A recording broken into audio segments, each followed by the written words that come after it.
তাড়াতাড়ি শুরু করা যাক।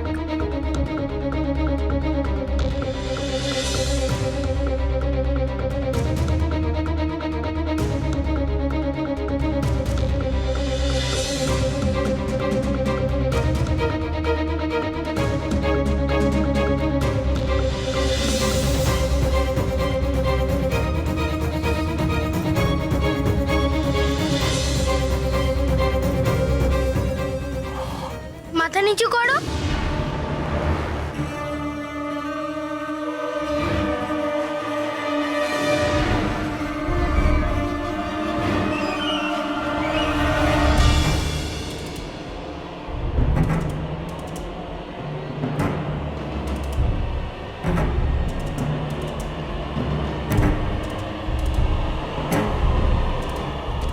কি হলো? মাথা নিচু করো।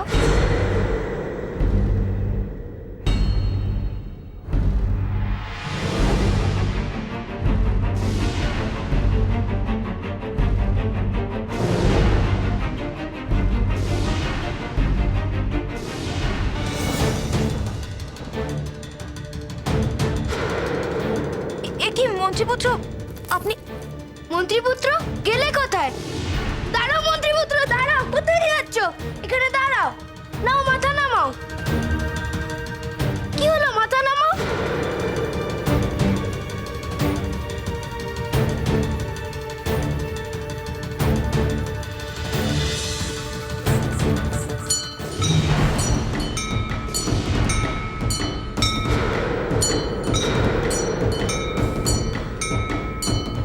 মহারাজ, সোমেশ্বরের কাছে গিয়ে ঘন্টাটা বাজছে কেন? কি হচ্ছে বলুন তো এসব?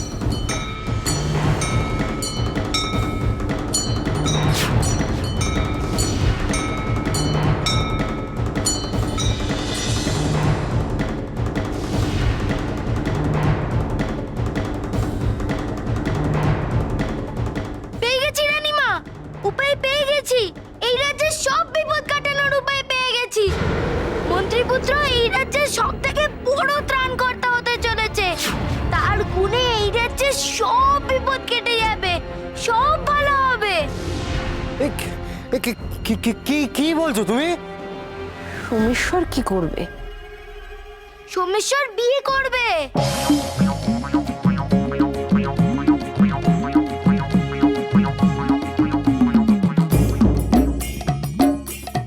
কি? কি বললে? এবার বুঝবে মজা মন্ত্রীপুত্র, এই গজরাজের সাথে লাগতে হলে কি হয়।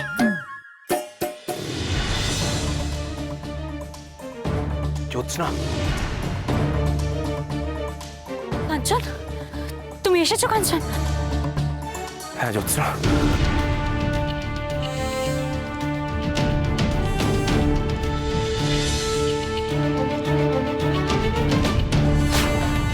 জ্যোৎস্না, আর এক মুহূর্তে এখানে দাঁড়ানো যাবে না।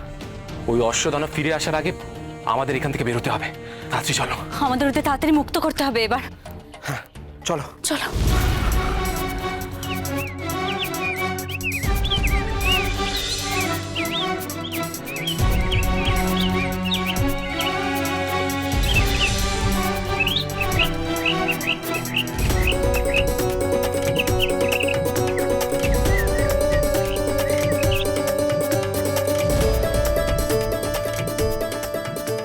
জ্যোৎস্না, চলো তাড়াতাড়ি। চলো।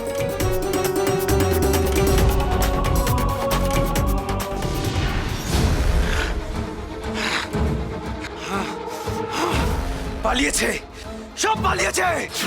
মেয়েটাও পালিয়ে গেছে। ওই মেয়েই তো তোমার সমস্ত বন্দি পাখিদের মুক্ত করেছে। কে কে কথা বলছে?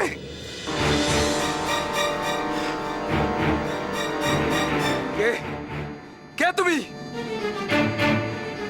আমি কে সেটা জেনে তোমার কোনো লাভ নেই, কিন্তু আমি জ্যোৎস্নার ব্যাপারে যেটা জানি সেটা জেনে তোমার লাভ আছে।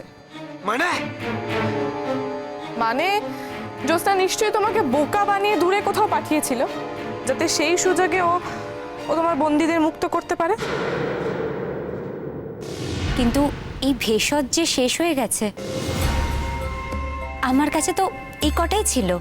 তাহলে তাহলে এখন উপায় কি? তুমি যদি সম্পূর্ণ উপশম পেতে চাও তাহলে এগুলো আরো কয়েকটা নিয়ে এসো। হ্যাঁ, ঠিক বলেছো, ঠিক বলেছো তুমি। জানতাম ও এমনই মেয়ে, ও ছল চাতুরি ছাড়া আর কিছুই জানে না।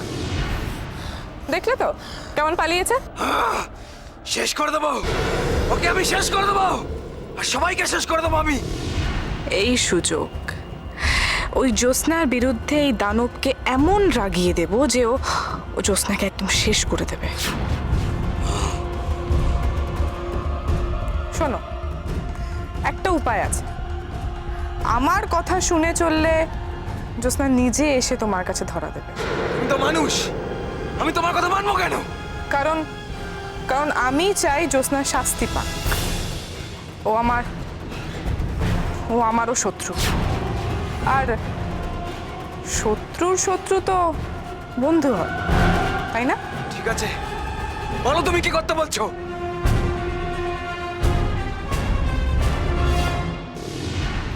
মাথা খারাপ, ওর মাথা খারাপ হয়ে গেছে, ও পাগল হয়ে গেছে।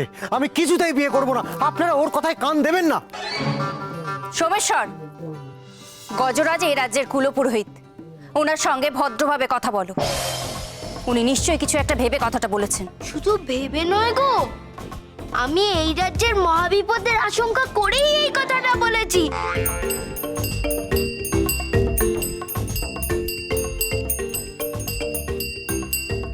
এই ঘন্টা এমনি এমনি বাজে না মন্ত্রীপুত্র, সংকেত দেয়, বিপদের সংকেত। এই যেমন সংকেত দিচ্ছে এই রাজ্য ধ্বংসের দিকে এগোচ্ছে। এর থেকে উদ্ধার পাওয়ার একটাই উপায়, তোমার বিয়ে, তাও আবার কালকের মধ্যে।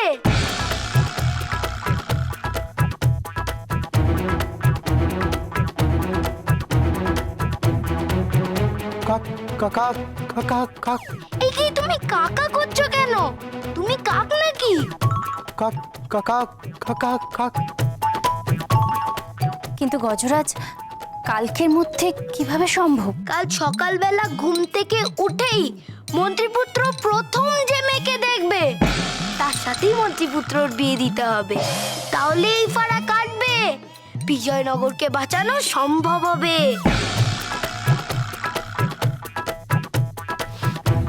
এই যে শোনো, তোমার এই বাজে কথাগুলো না এবার বন্ধ করো। আর কেন কেন তোমার কথায় আমরা আমাদের ছেলের বিয়ে দিতে যাব কেন? হ্যাঁ হ্যাঁ হ্যাঁ, তো বাবা বাবা দেখো না এসব। আচ্ছা তুমিই বলো, এইভাবে কি হয়?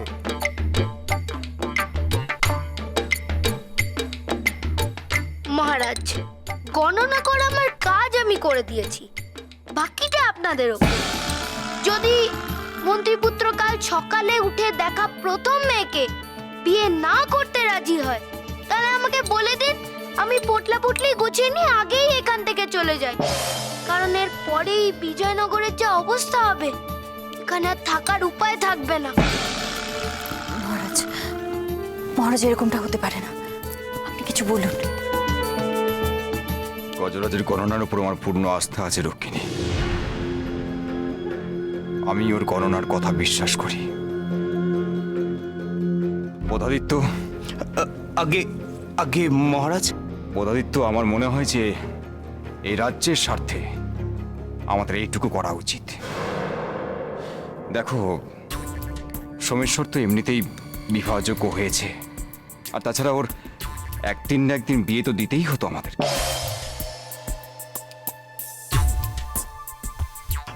কিন্তু মহারাজ, মহারাজ ঠিকই বলছেন মন্ত্রী মশাই। সত্যি তো সোমেশ্বরের বিয়ে আজ নয় কাল আমাদের দিতেই হতো। আর গজরাজ যখন বলছে আগামীকাল সোমেশ্বরের বিয়ে হবে, তখন আগামীকালই না হয় হবে।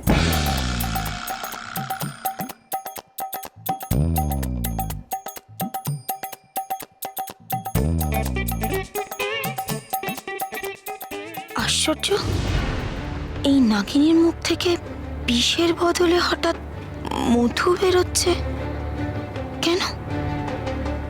কি ফন্দি আটছে ও মনে মনে? হায় কপাল, কোথায় ভাবলাম আমার জীবনে জ্যোৎস্না আসবে, তা না, উল্টে অমাবস্যা নেমে আসছে। না, আমাকেই কিছু একটা করে এই বিয়ের প্রসঙ্গ আটকাতে হবে। করবো না বিয়ে, করবো না। প্রয়োজনে আমি এই রাজ্য ছেড়ে চলে যাব, তাও আপনাদের এই বিয়ে বিয়ে নাটকে আমি অভিনয় করতে পারবো না, কিছুতেই পারবো না। আমাদের কথার অবাধ্য তুমি হবে না সোমেশ্বর। যখন স্থির হয়েছে যে আগামীকাল সকালে তুমি যে মেয়েকে দেখবে তার সঙ্গে তোমার বিয়ে হবে, তখন তাই হবে।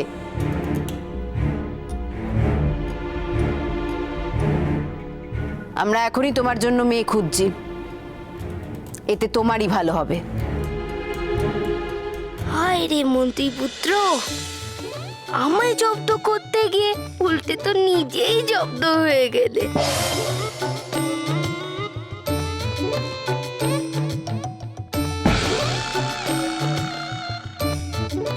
বেশ হয়েছে, নিজের চালে নিজেই জড়িয়েছে।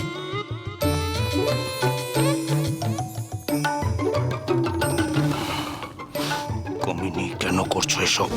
কেন করছো? কেন সোমেশ্বরের বিয়েতে রাজি হলে তুমি? কেন? কারণ আমি সেটাই চাই। সেটাই চাও মানে? মানে মানে আমি এক ঢিলে দুই পাখি মারবো মন্ত্রী মশাই। তুমি নিশ্চিন্তে থাকো,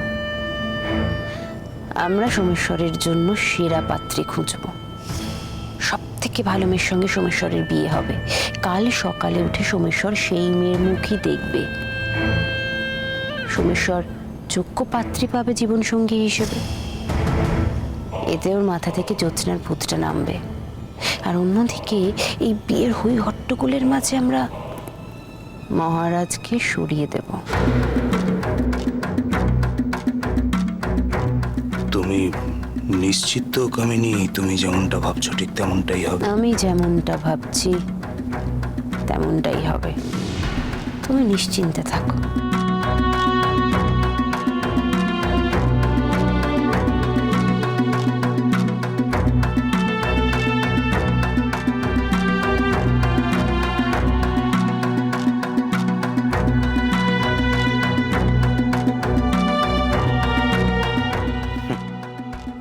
যে যা খুশি ভাবো তোমরা, কাল সকাল হওয়ার আগেই এই প্রাসাদ ছেড়ে পালাবো আমি।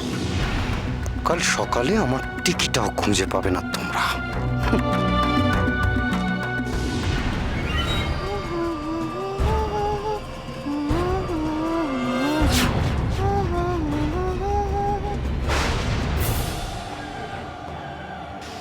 আবার আবার তুই গান গাইছিস আমার সামনে? সাহস তো মন্দ নয়। এবার তোর এই শাস্তি আমি তোকে দেব। জোশটা আমায় বোকা বানিয়েছে তো, এবার তার শাস্তি আমি এই গায়ের বাচ্চাদের দেব।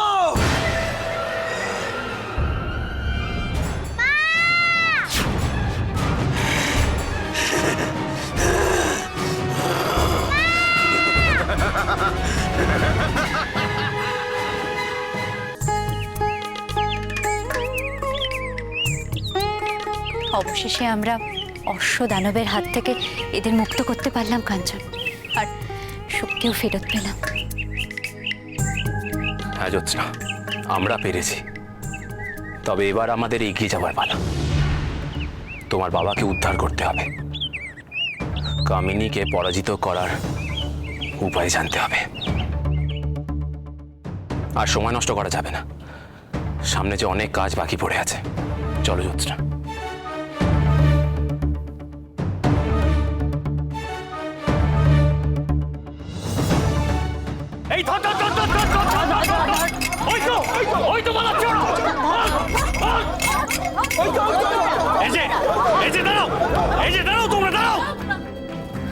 দাঁড়ান আপনারা, আমাদের ওপর এভাবে চড়াও হচ্ছেন কেন?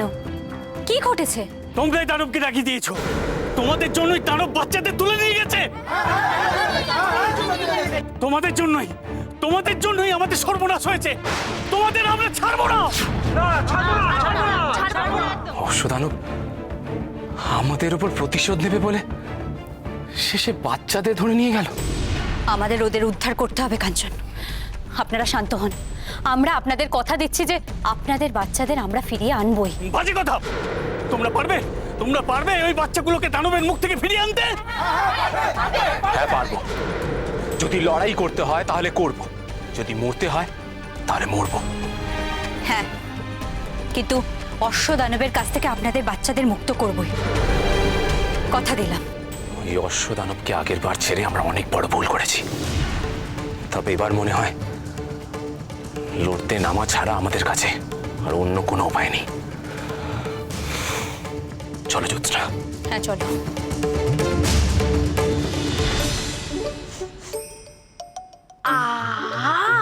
কোথা থেকে যেন ভালো ভালো খাবারের গন্ধ পাচ্ছি। দেখি তো। যাই বাবা, তাড়াতাড়ি মন্ত্রীপত্নী খাবারটা দিয়ে আসি, না হলে এক্ষুনি আমার মাথা গরম হয়ে যাবে ওনার।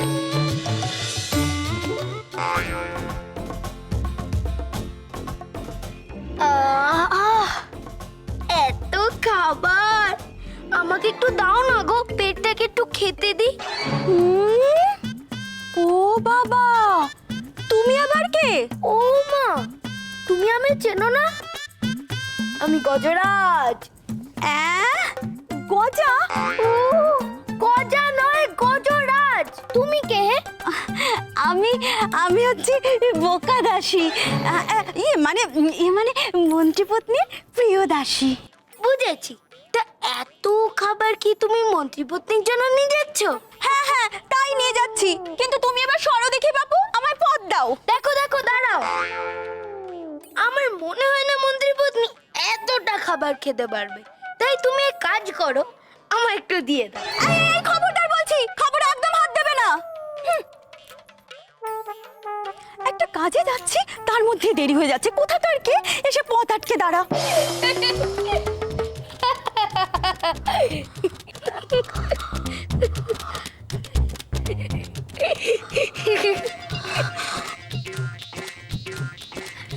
কি,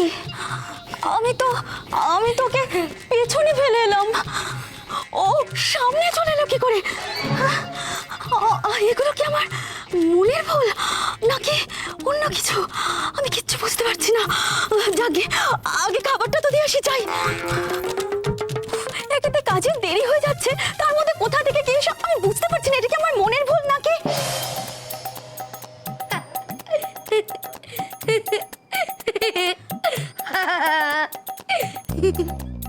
অবাক কাণ্ড তো, এই ছেলে বারবার সামনে চলে আসছে কি করে? না না, এ পথে নয়, আমি বরঞ্চ অন্য পথে যাই। দাও না গো আমার একটু খাবার, পেটটার প্রচন্ড খিদে পেয়েছে, একটু খেতে দিই পেটটাকে। ওরে বাবা রে!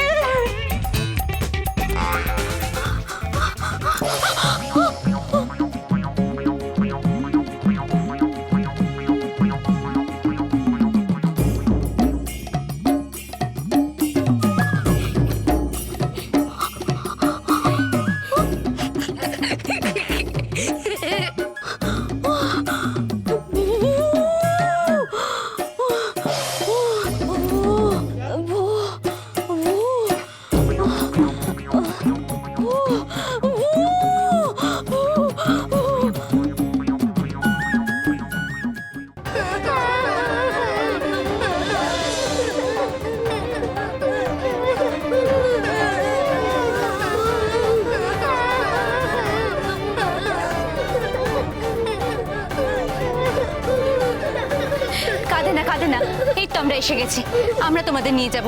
ওঠো, এসো, ওঠো। চল এখান থেকে। চলো। ওদের এখান থেকে নিয়ে যেতে গেলে তো আগে এখান থেকে আগে তোমাদের বেরোতে হবে। নিজের থেকে দুর্বল প্রাণী, পাখি, বাচ্চা, ওদের ধরে আটকে রেখে কি প্রমাণ করতে চাও তুমি? সাহস থাকলে এসো, আমার সাথে লড়াই করে নিজেকে প্রমাণ করে দেখাও। কোনো লড়াই হবে না, আমি তোমাদের মারবো আর তোমরা মরবে। বেশ, তবে দেখা যাক কে হারে আর কে জেতে।